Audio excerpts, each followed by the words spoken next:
North Carolina left, South Carolina left, Georgia left, Florida left, Texas left, Louisiana, Arkansas, all told 11 states left. 7 states left initially. Abraham Lincoln heard this. He was still in Illinois. Finally, Abraham Lincoln got up from Illinois and made the trip to Washington. In those days, he could ride by train. Made the trip to Washington with his wife and 2 sons. By the time he got to Washington, 11 states had left the Union. That was all that left, including Virginia. Now, this split the Union in 2, but this leads us up to the Civil War.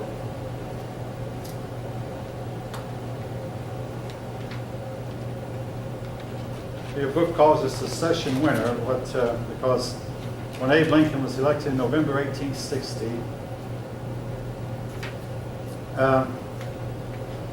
it was April before Lincoln actually took office. In those days, there was a long time between the time the president was elected and the time he took office. All right, this takes us up to the next chapter on the Civil War. Now, I've got to find, oh yes, we got Stephanie Chujo Ditria is here, and Lupicia. Okay.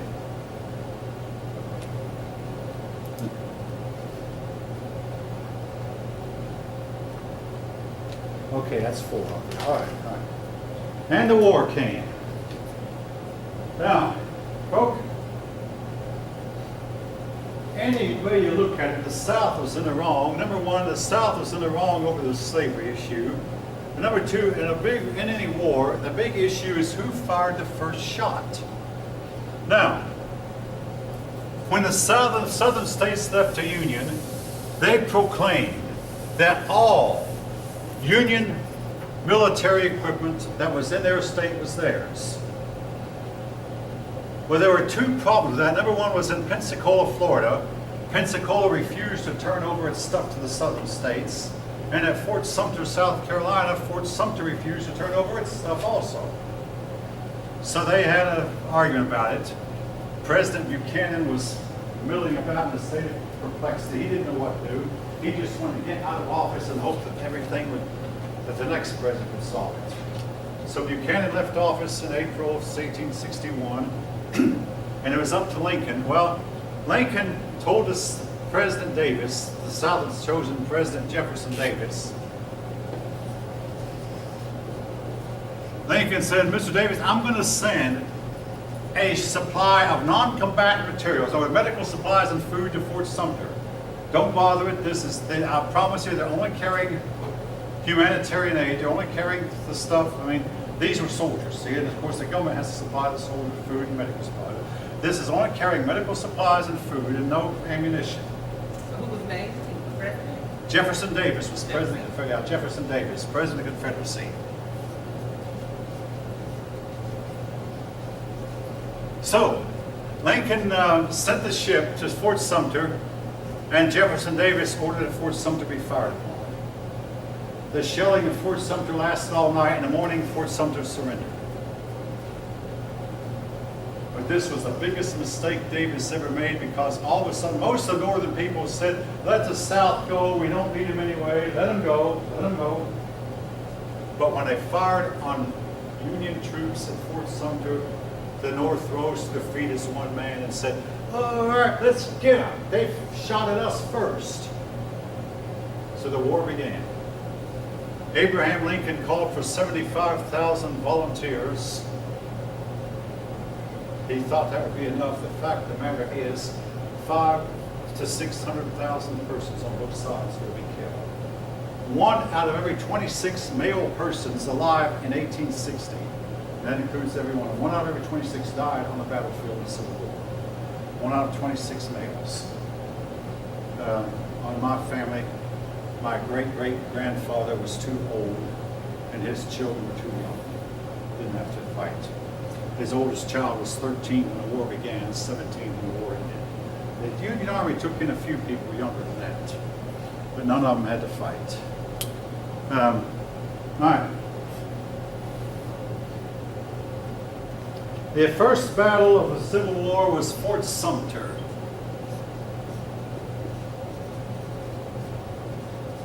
Now, in the meantime, while the states were leaving the Union, 13 counties in Virginia, the mountainous part of Virginia, said, we're not going to go along with our state, and they broke away from the state of Virginia. And they became West Virginia. In 1862, they came into the Union as a free state, of course. So West Virginia split off of Virginia and formed its own state. But the war was on. All right. Now, I'm not going to spend a whole lot of time. I mean, believe me, I could spend hours talking about the Civil War. But I want to say this, to sum it up quickly. Initially, the South won battle after battle. Robert E. Lee was the commander of the Confederates. He's making news in recent time because his statues are being taken down. He was the what? He was the commander of the Confederate Army. He's the top general in the Confederate Army. Particularly after another general was killed. General Johnston, I believe, was killed. So Lee took over, and he became the Confederate commander. And he was an extremely good general, but the problem with it was, and today the Confederacy knows this, he was fighting as if he had as many men as the enemy had. The result was he lost more men in the South before. Now here's a typical battle. In a typical battle of the war, you had the Union outnumbering the South like 3-2. Therefore, the Union would lose more men in a battle, but the South would lose a higher percentage. But here's what told the difference. How many of the men that the South lost could replace? And that is not many. How many men could the North replace? Every one of them plus one. Make a long story short, one of the main reasons the South lost, and there were several, but one of them was the South was hopelessly outnumbered. But there was the governor of Texas named Sam Houston, who was a popular man at the time.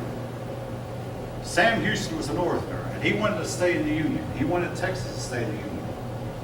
But when the Texas left the Union, Sam Houston resigned. As Sam Houston was leaving office, he said to the Southern people, he said, you people are better soldiers than those Yankees. You people are more used to the outdoors, and you can fight better. But those Yankees are stubborn, and they will keep coming back, and they outnumber you, and they will win because there are more of them than you can handle. Now remember those words because they proved to be so true. Man for man, the Southern soldier was more used to the outdoors and was better. General for general, your Southern generals were better. But 52% of your Southern generals were killed or wounded, including General Stonewall Jackson, General Garnett, General Jeff Stewart, General A.P. Hill. Most of your Confederate generals were killed or wounded because the generals would go to a charge along with the men. When they told the men to charge, the generals charged with them.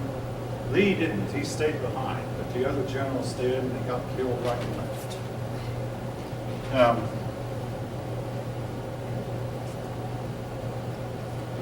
Anyway, that's summing up the war in quick. The Union Army lost battle after battle after battle, but eventually they turned their things around. All right, now with that, folks, let's see, it's 2:20. Be back at 2:30.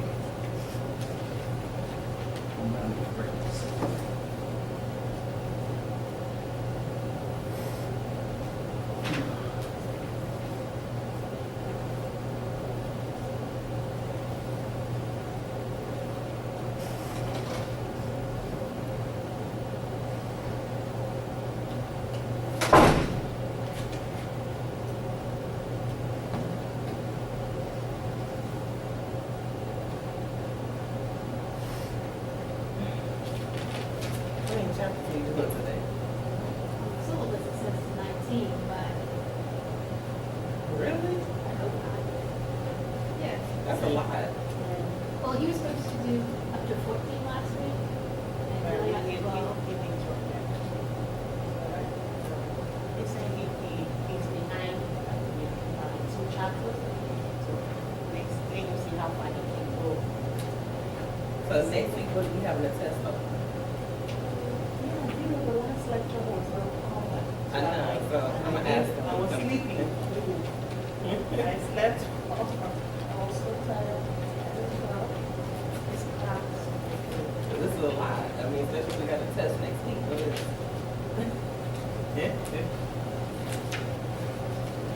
So it's gonna be 10 to 12 It's next week? supposed to be 15 through 19, but since he's behind, I don't know. But I'm talking about the, like 10 through 12. I'm 15 now. We're not even doing that test? He was supposed to be this week, but he got canceled. Okay.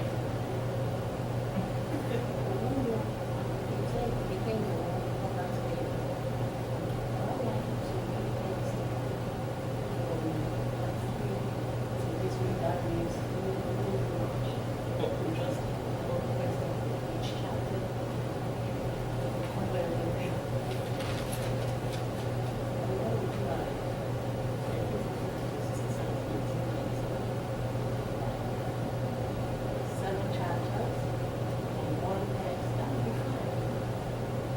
But the next text will not be just like some chapters. Maybe we can divide it. I don't know.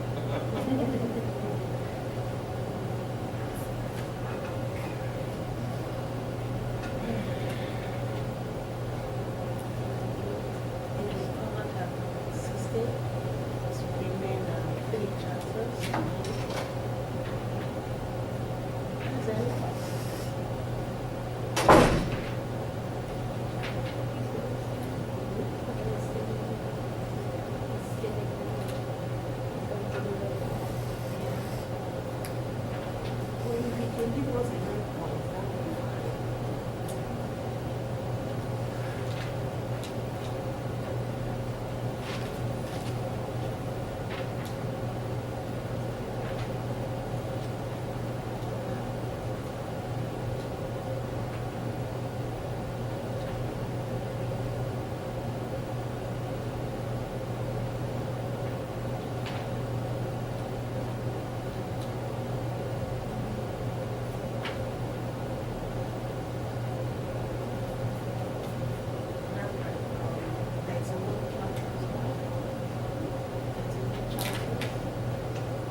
Civil War, right?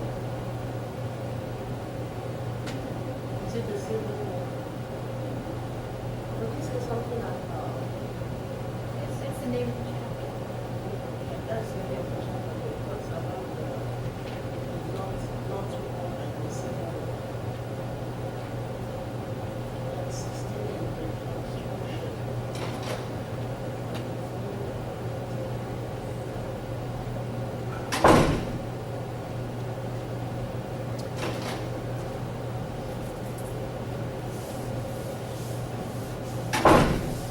So what would our test be over next week?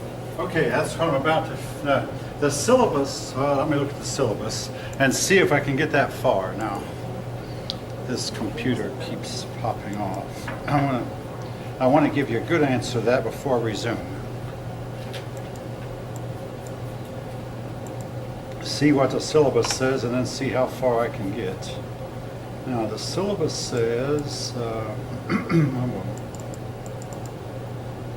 syllabus says American history.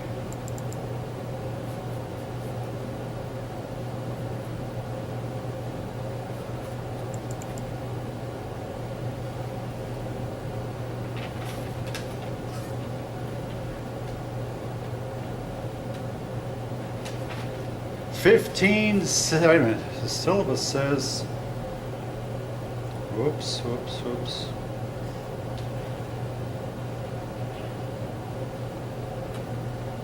Oh man, it's wrong. It's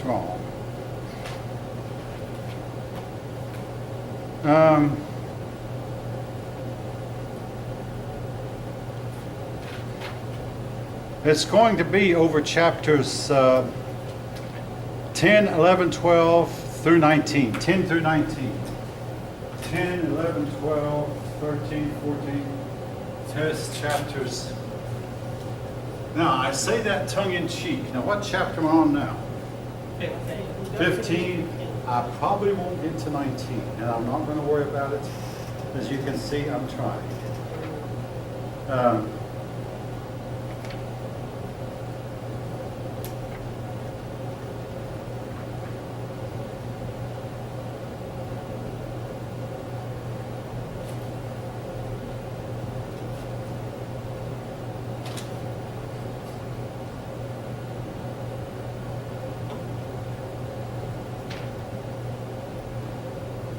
All right. Tell you what, I'm going to move really fast, so okay.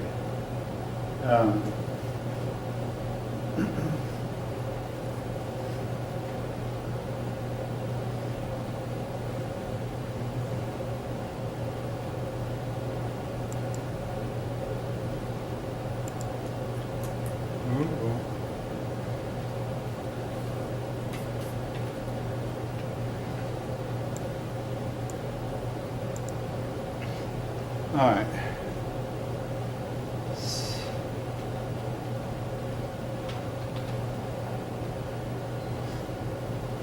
See, what I meant to do, folk, and didn't. What I meant to do was give a test today on chapters 10, 11, 12, 13, and 14, and I forgot to put it in the syllabus, so we won't have one. It's not in the syllabus, we won't have one. But we will have one next week on chapters 10, 11, 12, 13, as far as I get, which I'll know when I'm through. All right. Any other questions? It's easy to think, because especially when you're making up a syllabus like none of it. I mean, I've taught this class before, but never the whole country in one semester. Never. All right. Again, I want to get through this chapter fast. But one thing I want to say about the Civil War. For many years, Southern historians tried to say we were fighting for states' rights. But then as we look at journals, to look at the original sources, and what did the men who kept their diaries say? What did the newspapers at the time say? The real issue was slavery.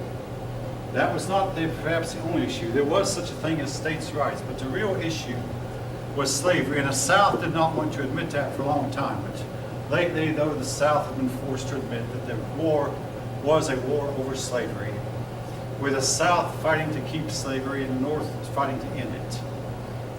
Now, to make a really long story short, and again, I could spend hours, but I won't. Eventually, the tide of the battle turned at Gettysburg, particularly in Pennsylvania. When I was 10 years old, my father took me to Gettysburg battlefield, and I'll never forget it. But at Gettysburg was a turning point. After that, the Confederacy never did have another big win. Then, eventually, General Grant took over command of the Union Army. I'm not going to write his name down. Well, yes, I do have. General Grant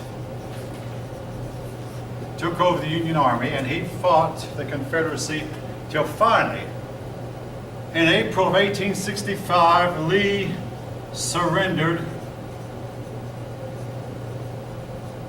to Grant. 1865. Yeah, April 1865. It was in Virginia. Both the Revolutionary War and the Civil War ended in Virginia. Lee surrendered to Grant. Jefferson Davis took off running from Virginia, hoping to resume the war. But in Georgia, he got to Georgia, was captured. If you go to Florida, down I-75, you'll run this dangerous sign that says, "See the Jefferson Davis capture site." Jefferson Davis tried to dress up as a woman to avoid being recognized, but they caught him anyway. And he was put in prison.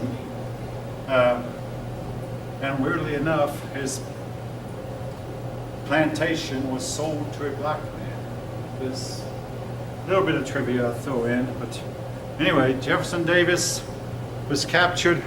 The Civil War ended, and with it ended slavery. All right. With the Civil War comes the period of Reconstruction.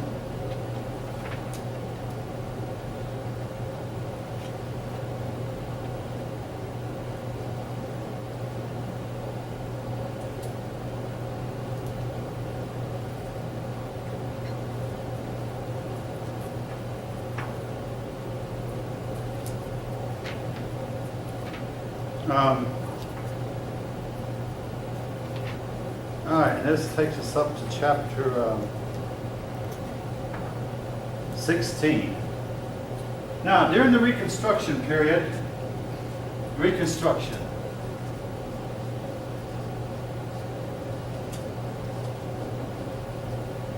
persons who had taken up arms against the United States were not allowed to hold office. So you had, for the first time, a lot of black people holding office, and this didn't last long.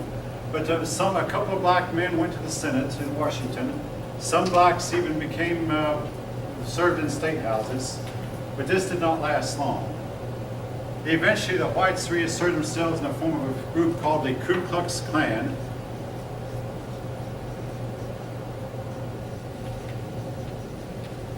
The Ku Klux Klan intimidated the blacks and eventually got the blacks to where they did not dare assert themselves. Basically, the purpose of the Klan was to keep the blacks in place. Now, I want to say this about the Klan also. They were not just anti-black rising, they were also anti-Catholic and anti-foreigner, just like the No Nothing Party did. Even though the No Nothing Party had not been so much anti-black, but the Ku Klux Klan was very Protestant. Protestants only, Americans only, and white only. And they were really popular here in the South. You know, my wife has learned that one of her grandfathers was a Klansman for a time. Again, with all respect, anyone who was white and a Southerner might have joined the Klan because it was a popular thing to do. The Klan was destined to assert themselves in the 1860s and 70s and put the blacks, basically keep the blacks impoverished and intimidate them from voting. Then the Klan was to reassert themselves again in the 1920s, and then the Klan was to reassert themselves again in the 1960s when I was a kid. And a lot of Northerners wanted to join the Klan because, a lot of your freed blacks went north. Now, folks, here's what I want to state about the North, being from the North myself. The North was even in some ways more racist than the South, but they were more hypocritical about it. But when the race riots broke out in the 1960s, they started out in the South, but mild. When they got to the North, they were really violent. Particularly Newark, New Jersey, Detroit, Michigan, Toledo, Ohio, Middletown, Ohio, Youngstown, Ohio. The race riots were really brutal. Mostly in northern cities, much more so than the South. Northern churches were much more racist than Southern. The Southern churches, black and white, would often attend the same church. In the Northern churches, the blacks and whites were expected to go to separate churches. So the North was more hypocritical about it than the South. But they were just actually, in a lot of cases, more racist than the Southerners were. All right.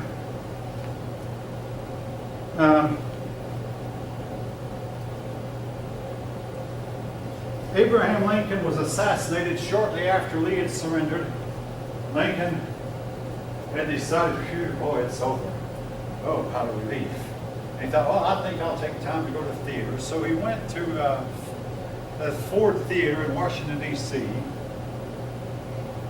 And one of the actors shot him, an actor named John Wilkes Booth. Lincoln admired Booth. They admired their actors the same way we do. want to say this about the profession of acting. All down through history, actors and actresses have been known for being very severely socially maladjusted. Some of you might know more about this than I do. Actors and actresses usually, often, most of the time, cannot make a marriage work. There are some exceptions to that. But most of the time, they can't make a marriage work.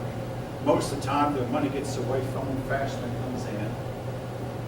I mean, we heard about recently the woman who played Lois Lane in the Superman movies died, but she was found roaming the streets of California at one time, homeless, believing that the CIA was out to get her. They weren't. I know you know what I'm talking about.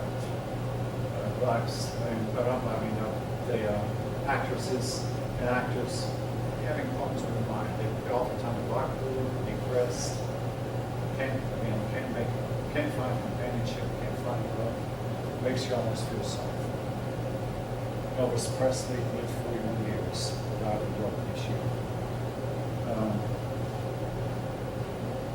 Would you trade places with him? I would not. If I were to trade places with Elvis, that means I only get to live 41 years. And for all the young women I could supposedly get, I wouldn't like any of them except for my wife. She'd leave me. She wouldn't be faithful to me anyway, just like I would be to her. And I would eventually develop a drug dependency. That's part of that would be the trade. I'd rather be me. I don't want to be Elvis. All right. Anyway, John Wilkes Booth. Now, I've got to digress here. Lincoln and Kennedy's assassination. Lincoln was elected in 1860. Kennedy was elected in 1960. The men who shot him were known by three names: John Wilkes Booth, Lee Harvey Oswald. Both men, John Wilkes Booth was born in 1837. Lee Harvey Oswald, don't write this down, was born in 1937. Both men were shot on a Friday. Lincoln was shot in Ford Theater.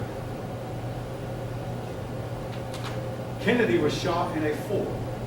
He was shot in a Lincoln that was made by Ford. Ford made the Lincoln. Follow me. Both men had their wives sitting on their left. Yes. Both men were shot in the back of the head. Coincidence, you know, why? Why am I going over this? Lincoln and Kennedy, they have similarity in their... They had a lot of similarity, and they both had their administered dealt with racism. Yes, they had a lot of similarities. But I really think that one of the things that might have killed both of them was what they planned to do with money. Both men planned to issue enough paper to wipe out the debt.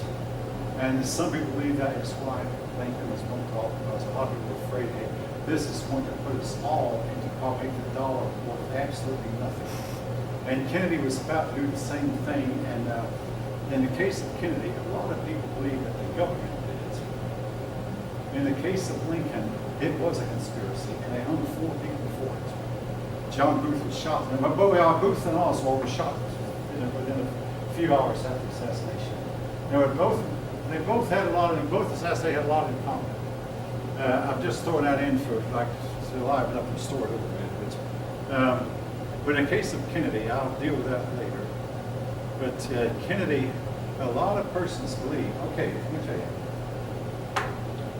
We have a president now who generally carries out what he says we do. When he was running for president, Donald Trump said, I'm going to release the Kennedy assassination files. He got in office, and some of them were released, and some were not. Well, what was released? Well, what was released was that we tried to kill Castro. I mean, that's serious, folks. The CIA tried to kill Castro under Kennedy's administration. We released that. Then what's that mean? That means that we're hiding something that's extremely serious. And our president, who usually is a man of his word, won't even keep it. He basically what happened with Donald Trump. He got in office, and whoops, I can't release this. That's what I mean, and if I were in his shoes, I probably wouldn't either. Because what I think is there is a high up government officials, including George Bush and Lyndon Johnson, who might have been heavily involved. You think, yeah. And even if I were president, saw it, like, oops, sorry, folks. Got to keep you in the dark for several more years longer. Got to wait till George Bush. See, George Bush passed the law 25 years ago. In October 2017, 25 years down the road, he thought, I'll be gone by then. He's not. So the files aren't released. Now maybe after he's gone, but he didn't know he'd still be alive this long. He thought, 25 years, I'll surely be gone then. So he had to